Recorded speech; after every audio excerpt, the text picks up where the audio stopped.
Hello दोस्तों, मैं हूं मैनाक। आप देख रहे हैं सिविल सेंटर कंसल्टेंट चैनल और मैं लेके आया हूं आपके लिए सपनों के घर का और एक एपिसोड जिसमें हम लोग डिस्कस करेंगे एक ईस्ट फेसिंग प्लान लगभग 3600 स्क्वायर फीट का, यानी कि 3600 स्क्वायर फीट का एक प्लान। तो शुरू करने से पहले हम लोग ये बता देते हैं, अगर आपने चैनल सब्सक्राइब नहीं किया जरूर सब्सक्राइब कीजिए, बिकॉज इसमें रोज हम लोग लेके आते हैं अलग अलग तरीके का प्लान, स्ट्रक्चरल ड्राइंग, 3D, ताकि आपके रिक्वायरमेंट के अनुसार आप अपना सपनों का घर बना सकें। और हम लोग इस सीरीज में हर एपिसोड में एक इंजीनियरिंग टिप और एक वास्तु टिप भी देते हैं ताकि आपको ज़्यादा से ज़्यादा फायदा मिले। दोस्तों, उसके बाद हम लोग ये प्लान स्टार्ट करते हैं। प्लान का ओवरव्यू थोड़ा सा डिस्कस कर लेते हैं। तो बिल्टअप एरिया यानी कि जो बिल्डिंग का एरिया है, लगभग यहाँ पे ग्राउंड फ्लोर में 3675 स्क्वायर फीट है।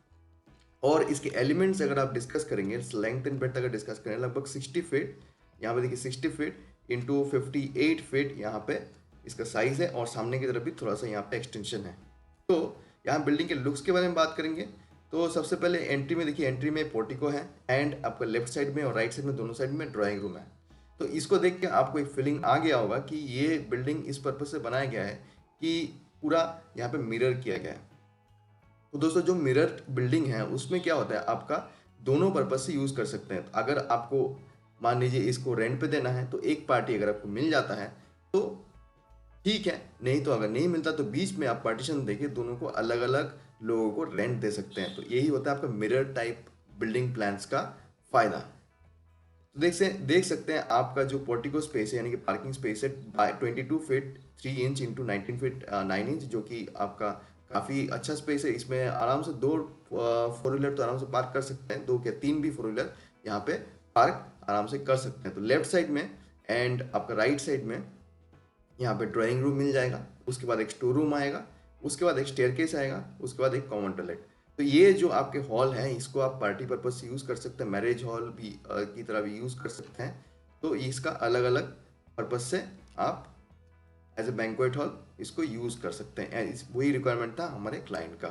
तो चलिए अभी देखते हैं कि नेक्स्ट फ्लोर में क्या है। तो नेक्स्ट फ्लोर जैसे देख सकते हैं, नीचे का जैसे हॉल था, यहाँ पे नेक्स्ट फ्लोर में पूरी तरीके से यहाँ पे रेसिडेंशियल कॉम्प्लेक्स आपको मिल जाएगा। आपका यहाँ पे एंट्री स्टेयरकेस से इस पोर्शन में लिविंग कम डाइनिंग स्पेस में होगा। तो लिविंग कम डाइनिंग स्पेस पे यहाँ पे भी आप देख सकते हैं, यहाँ पे भी एक खासियत है कि यहाँ पे भी मिरर पूरा प्लानिंग किया गया है। अगर एक कोई यहाँ पे यूज़ करे तो यहाँ पे एक यूज़ कर सकते हैं, बट अगर यहाँ पे दो लोग भी यूज़ करना चाहे तो बीच में पार्टीशन देके दो यहाँ पे सेपरेट यूनिट करके यहाँ पे यूज़ किया जा सकता है। तो चलिए डिस्कस करते हैं इसके एलिमेंट्स के बारे में। तो यहाँ पे देख सकते हैं बेडरूम है, काफ़ी स्पेशियस बेडरूम है, 16 फीट इंटू 12 फीट। एंड यहाँ पे ड्रेसिंग यूनिट का along with the toilet, dressing unit का 5 फीट इंटू 5 फीट लगभग, एंड टॉयलेट का 7 फीट इंटू 5 फीट। और यहाँ पे बैल्कनी भी दिया हुआ है ये बेडरूम के सामने, जिसका साइज है लगभग 13 फीट इंटू 14 फीट। एंड इधर भी आपका पूरा मिरर है। तो यहाँ पे आपको मिल जाएगा कॉमन टॉयलेट, एंड उसके बाद ये staircase, store room and kitchen, यहाँ पे और एक बेडरूम, यहाँ पूजा रूम, स्टोर रूम। तो इसके प्लानिंग के बारे में यहाँ पे ऐसे क्यों किया गया, यहाँ पे देख सकते थोड़ा सा यहाँ पे सिमेट्री नहीं है। किचन यहाँ पे इस साइड में है, किचन यहाँ पे इस साइड में है। तो दोस्तों, यहाँ पे हम लोग थोड़ा सा वास्तु के बारे में बात करेंगे, ठीक है? तो आपको ये सिमेट्री समझ में आ जाएगा।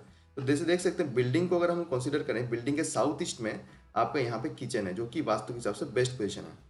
और ये अगर आप अगर इस यूनिट को सेपरेट लेंगे तब भी इस यूनिट के साउथ ईस्ट में है, जो कि वास्तु के हिसाब से बेस्ट पोजीशन है। बट अगर आप इस यूनिट को सेपरेटली देखें तो इस यूनिट का जो साउथ ईस्ट है वो है इस कॉर्नर में।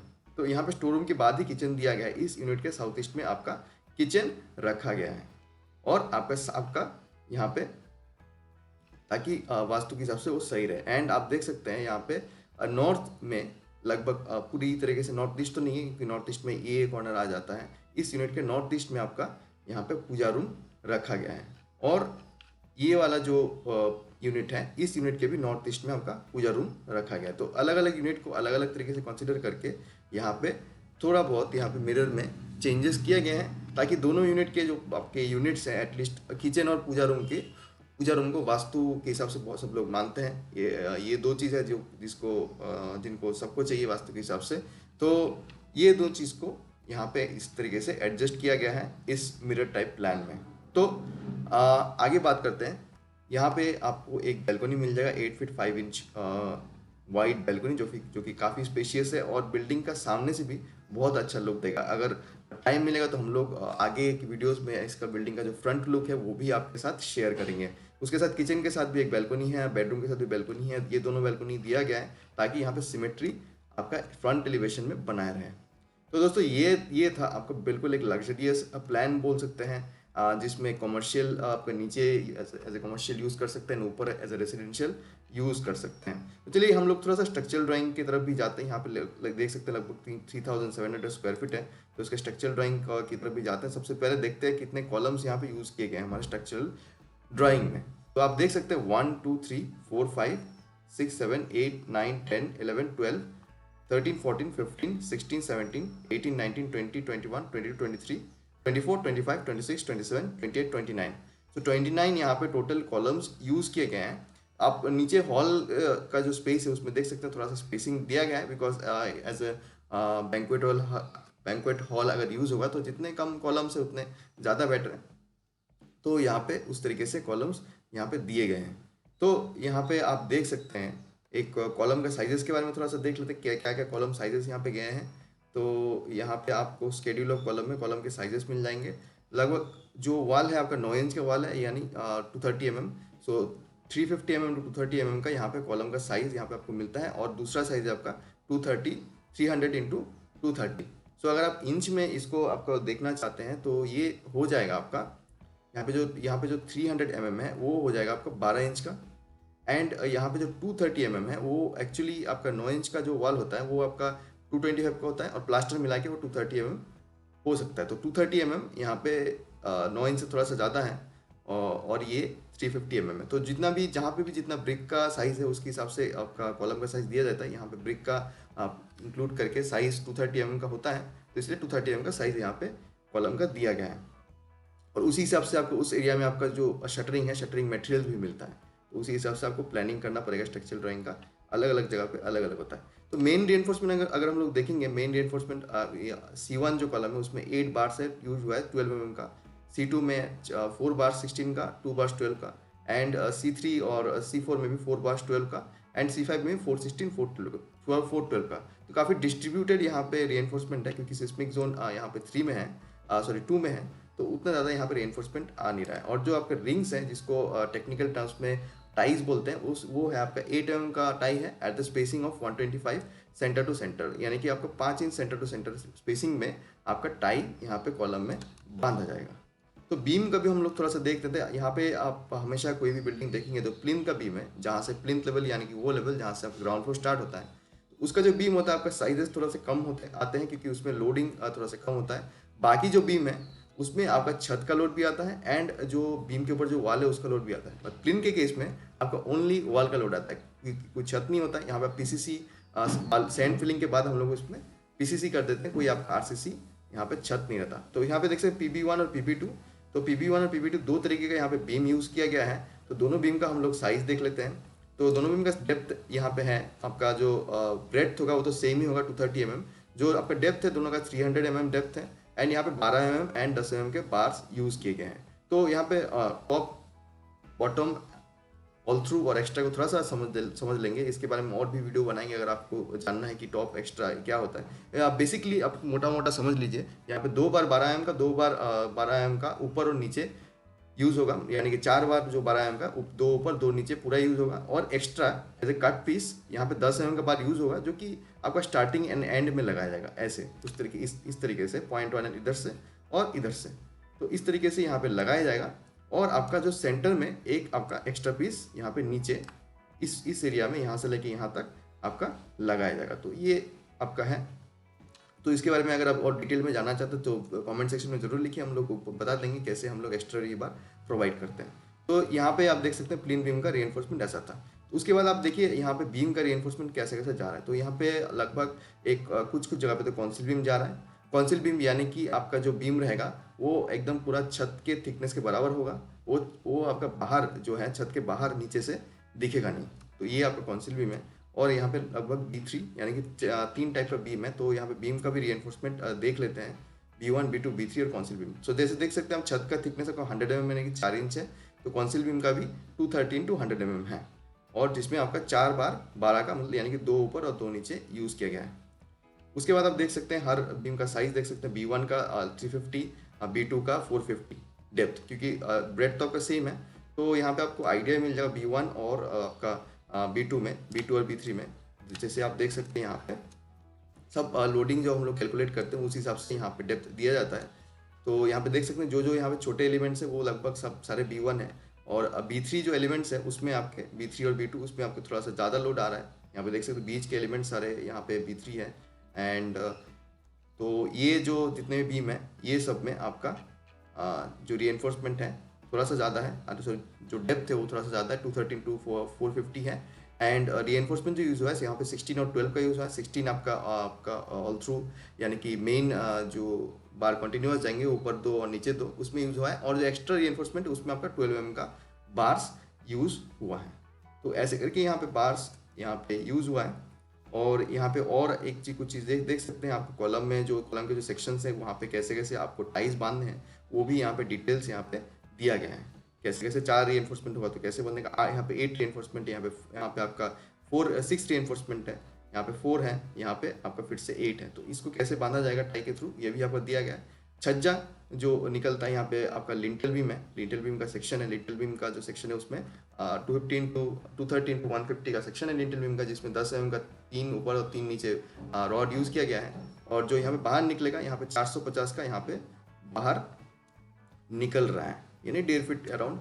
और उसके बाद आपका यहाँ पे लिंटल का भी यहाँ पे डिटेल दिया गया है, लिंटल का आपका मेन रीएनफोर्समेंट और आपका टाई का स्टिरअप का कितना स्पेसिंग होना चाहिए वो भी यहाँ पे दिया गया है। तो ये था आपका डिटेल्स। उसके बाद यहाँ पे स्लैब का डिटेल्स भी दिया गया। तो स्लैब आप देख सकती हैं, ये एक 2A स्लैब का एक एग्जांपल है। स्लैब में पूरे में आपका 8 mm का रीएनफोर्समेंट यूज़ किया गया है।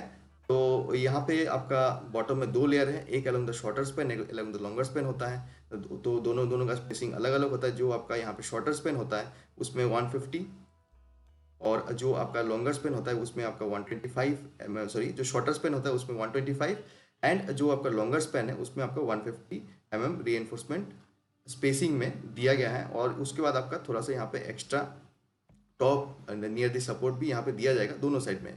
तो इसके बारे में भी हम लोग डिटेल में एक दिन वीडियो बनाएंगे, कैसे हम लोग स्लैब का रीएनफोर्समेंट प्लेस करते हैं, ताकि जब भी आप साइट में ड्राइंग एग्जीक्यूट करें आपका मिस्त्री को आप चेक कर सकते हैं कैसे यहाँ पे साइट में एग्जीक्यूट किया जा रहा है। तो दोस्तों आज का वीडियो यहाँ तक। उसके वीडियो को खत्म करने से पहले हम लोग एक आपका देंगे बहुत इंटरेस्टिंग इंजीनियरिंग टिप और आपका एक वास्तु टिप। सो दोस्तों तैयार हो जाइए। तो सबसे पहले आज हम लोग डिस्कस करेंगे वास्तु टिप के बारे में। तो मान लीजिए आपका, तो वास्तु टिप में आज हम लोग डिस्कस करेंगे किचन के बारे में। तो किचन को यहाँ पे वास्तु के हिसाब से अग्निकोण माना गया है, यानी कि उसमें जो यहाँ पे अग्नि देवता है वो यहाँ पे विराजमान होते हैं। तो अगर किचन में आपका कोई टूटा हुआ बर्तन है या टूटी हुई कोई यूटेंसिल है तो उसको तुरंत वहाँ से हटा दें। तो ऐसा माना जाता है कि उससे आपके जीवन में परेशानी आ सकती है। दूसरा चीज़, आपके किचन में कोई भी ब्लू कलर का टाइल इस्तेमाल मत कीजिए, कि ब्लू कलर रिप्रेजेंट करता है आपका जल को। तो अग्नि और जल दोनों ऑपोजिट एलिमेंट्स हैं, तो उसको एक साथ यूज़ नहीं करना चाहिए। उसी लॉजिक के अनुसार आपका किचन में जो चूल्हा रहेगा वो साउथ ईस्ट डायरेक्शन में तो होना चाहिए, और उसके पास और यानी उसके ज़्यादा पास आपके सिंक नहीं होना चाहिए, क्योंकि वो भी आपका जल का एलिमेंट में आता है जो कि अग्नि के ऑपोजिट है। तो ये सारी चीज़ अगर आप फॉलो करेंगे तो आपके घर में खुशहाली बनी रहेगी, क्योंकि अग्निकोण यानी कि किचन आपके जीवन का बहुत ही इंपॉर्टेंट पार्ट है अकॉर्डिंग टू वास्तु। तो दोस्तों आज हम लोग देंगे नेक्स्ट आपका एक इंजीनियरिंग टिप। तो इंजीनियरिंग टिप में हम लोग देंगे आपका सैंड फिलिंग के बारे में। तो दोस्तों यहाँ पे जो प्लिंथ लेवल होता है, जब आप बिल्डिंग बनाते हैं उसके बाद आप प्लिंथ लेवल डिसाइड करते हैं कि रोड से आपका बिल्डिंग कितना हाइट होगा, उसको कहते हैं हम लोग प्लिंथ लेवल। तो वही हाइट से आपका बिल्डिंग स्टार्ट होता है, तो उसके अंदर हम लोग फिलिंग करते हैं। तो कुछ लोग आपके यहाँ पे एग्रीगेट्स या नॉर्मल सॉइल भी फिलिंग कर देते हैं, क्योंकि आपका सैंड जो है काफ़ी जगहों पर महंगा पड़ता है। बट ऐसा नहीं करना चाहिए, बिकॉज क्या होता है आपका जो सॉइल है जितना भी उसको कॉम्पैक्ट कर लीजिए, 2 साल 3 साल 4 साल 5 साल बाद थोड़ा सा वो सेटल हो जाएगा। फुली सेटल्ड वो नहीं होता है, और जब सेटल होगा आपके बिल्डिंग में क्रैक्स आनी शुरू होंगी। जनरली एक बिल्डिंग का जो लाइफ स्पैन है वो 50 ईयर्स होता है, बट इस केस में आप, और 50 ईयर्स के बाद आपको क्रैक्स आना स्टार्ट होने चाहिए, बट इस केस में आपको सेटलमेंट की वजह से या डिफरेंशियल सेटलमेंट है, यानी कि एक जगह पे थोड़ा सा ज़्यादा सेटल हो गया, एक जगह पे थोड़ा थोड़ा कम सेटल हो गया, उसकी वजह से आपको क्रैक्स दिखनी स्टार्ट हो जाएंगी। तो आपके नए बिल्डिंग में आप बिल्कुल नहीं चाहेंगे कि जिस बिल्डिंग में इतना पैसा खर्चा किए हैं तो उसमें आपको क्रैक्स आए। तो कभी भी यहाँ पे सॉयल का यूटिलाइज मत कीजिए, सैंड का यूज़ कीजिए। सैंड में क्या होता है, उसके जो वॉइड्स होते हैं वो पूरी तरीके से कॉम्पैक्ट हो जाते हैं, उसके उसमें जो वॉइड्स के बीच में, यानी कि जो गैप्स है सैंड के पार्टिकल्स के बीच में, वो आपका पानी और आपका प्रॉपर कॉम्पैक्शन के अगर करेंगे तो वो पूरा ख़त्म हो जाता है एंड आपका कोई कॉम्पैक्शन नहीं होता। तो दूसरी चीज़ बात करेंगे, अगर आपके एरिया में सैंड बहुत महंगा है, अगर आप नहीं मतलब अफोर्ड कर पा रहे हैं तो क्या करेंगे। तो आप उस केस में यहाँ पे थोड़ा सा जो यहाँ पे चिप्स हैं, जो रोरा है या जिसको आप जो ब्रिक के डस्ट हैं उसको यूज़ कर सकते हैं। वो आपके उसका जो प्रॉपर्टी है आपका नॉर्मल जो सॉयल है उससे बेटर प्रॉपर्टी आपको देगा और आपको सैंड से काफ़ी सस्ते में मिल जाएगा। तो अगर आपको बाई चांस सैंड नहीं अवेलेबल है तो इसको आप रबिश जिसको बोलते हैं आपका ये साइड टर्म्स में, तो रबिश यानी कि आपका ब्रिक डस्ट को यूज़ कर सकते हैं, जो कि आपको आसानी से कम प्राइस में मिल जाएगा। सो दोस्तों, कैसा लगा आपको ये आज का वीडियो, हमको कमेंट सेक्शन में ज़रूर बताइए। और अगर आपने अभी तक हमारे चैनल को सब्सक्राइब नहीं किया, सब्सक्राइब कीजिए और आप इसको वीडियो को लाइक कीजिए और अपने फ्रेंड्स के साथ शेयर कीजिए, क्योंकि हो सकता है ये प्लान किसी ना किसी के दिमाग में ऐसा आइडिया क्रिएट कर जाए जिसके थ्रू वो अपने सपनों का घर बना सकें। तो दोस्तों, इसी सोच के साथ आज का वीडियो समाप्त करेंगे। धन्यवाद।